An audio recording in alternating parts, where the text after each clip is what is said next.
Emakhosini bokugona bomkhulu ngiyalamkela ku channel lami nisahleli nesalokazi intombi endala ugogo Patricia. So kunomuntu in the comment section who was like on my video Isithembu was like, Gogo ngiyasithanda Isithembu, I just want to be part of Isithembu. So I thought I should make this video because yebo ungasithanda kodwa Isithembu, it's not about uyasithanda noma awusithandi, siya ngokuthi sikhethile wena noma you are meant to have Isithembu. For your Isithembu to work perfectly, fanele siyenzeke ngendlela hayi ngoba uyasithanda. Ngoba for instance, I can say that I love a guy because unesix-pack, I love a guy because he has money, I love a guy because makakhuluma nkosi yami. You fall, you uchanywa into encane like indoda engingizayo yabo mangingiza yabo, like I don't know if you understand. Ekukhuleni kwami I always fell in love, or I had crush kumadoda who are dark skinned but amehlo wabo are red. I'm talking about red, blood red. But for some reason it was just a crush. Kodwa makangishela umuntu wakhona hayi benge ngimqome, I would pull back because I felt ukuthi once maybe nga entertainer that maybe I will outgrow it. So bengithandwa yilokho nje ukuthi ngikubuke from afar. Now into mawuyithanda, guys, remember it's not going to always be the way you've always seen it to be. Ivoice yakhe yakuthanda kuyenzakala umuntu ashawe stroke, athula angasakwazi ukukhuluma. So now that voice that used to charm you ayisekho. Kuyenzakala ukuthi umfana ngoba soyamondla nkosami, i6-pack ayisekho sokunomkhaba.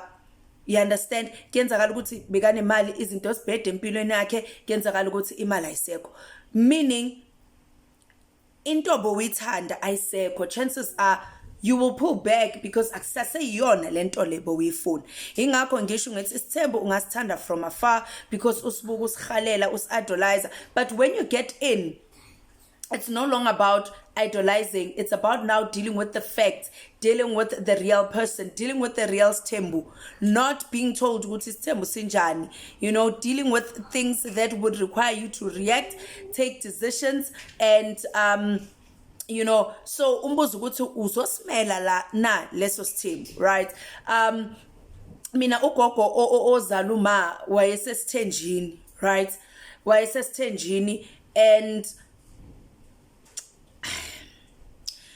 looking at Isithembu sakhe, I wouldn't say ngiyasihalela Isithembu because ugogo washona ozaluma ngo-COVID, and ingane zakhe, they were accusing indoda yakhe just because usesithenjini ukuthi uyena obulale ugogo. Leyo nto ibange into eziningi. Kwamanje umkhulu ucoshiwe. Okay, kimina umkhulu because obviously washada ugogo, but akusumkhulu ngokuthi uzala uma wami unobabakhe, just that ugogo waya esithenjini sikazalile ingane ezimbili, right? So akasavumelekanga ukuthi angene ingane zakhe zamxoshwa, not even uxoshwa yilezi maybe mhlambe ngathi umamami na umoya. Guys, just wait, ngiyaxolisa imvula evele yaqala yaphusha ibhadla iyobe irasa, right? So Isithembu besenzeka for a reason. For instance, umuntu oyinkosi ozaleka ebukhosini responsibilities, there are a lot. Responsibilities are a lot, and as a wife there's things that are duties that you have to perform. Inkosi inomsebenzi omningi, izindlu ziningi, kunemicimbi eminingi that mababuka ukuthi no uyiwani, you cannot ingakusinda lento lena. So ithi sikufunele umuntu ozokulekelela, right? So the person who's coming must come understanding that uzolekelela. Isithembu, it's not all about lo mjolo ukuthi ngifuna athande mina ukundlula loya, hey ngifuna spend isikhathi kimi udlula loya. No. As long as you understand your role, then you will understand ukuthi umncedisi la. You understand? Umncedisi la, you can't come and not want to work, but masikbiza sasikbizela ukuthi uzonceda kodwa wena awusafuni masofika la. Right, bebayenzela ukuthi makunemicimbi emkhulu at least amakhosazane magaya utshwala obuningi babe busy nale drum, babe busy nala drum, malo yasese busy babe busy emabhodweni labaya bayacleana labaya bayenzani, like ikuyalekelelwana. Right, and ukhosi ukuthi bungafi kufanele kuzaleke ingane ukuthi sibongo sikhule. I mean inkosi ngeke ishone inengane eyi1, inkosi sami. Inkosi ngeke ishone inengane eyi1. Anything can happen to leyo ngane, omhlambe inengane eyi1 enentombazana. So ukuvikela ukhosi yabo isibongo nani ukuthi kube kuhle kubukeke kusebenzeke. Kwesinye isikhathi Isithembu besitholakala mhlambe wena mhlambe inzalo ayikho bese kuhlalwe phansi kuthiwe ngoba inzalo ayikho and isibongo sizofa, sicela ukuthola umuntu ozoza azozalela. You understand?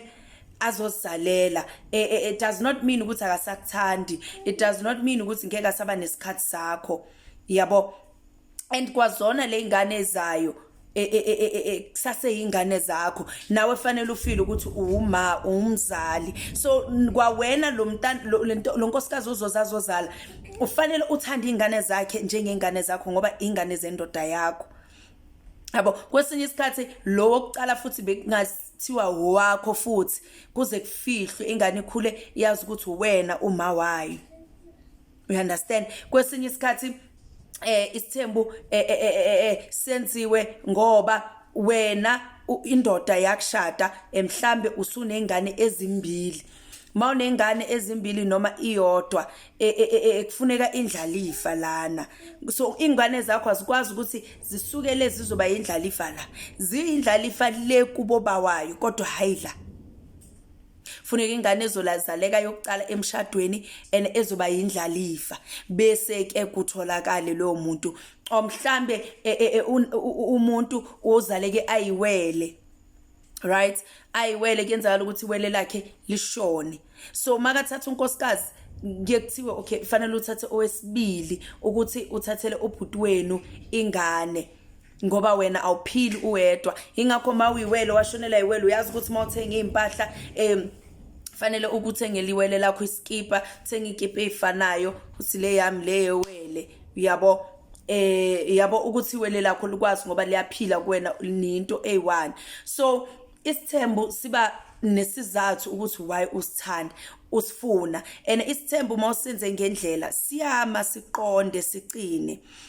And Isithembu sangempela akusi cheating, awuhambi uyoncabuza umuntu uzwane nawe ulale naye bese uyabuya uthi ngicabanga ukumthatha, ayisebenzi kanjalo.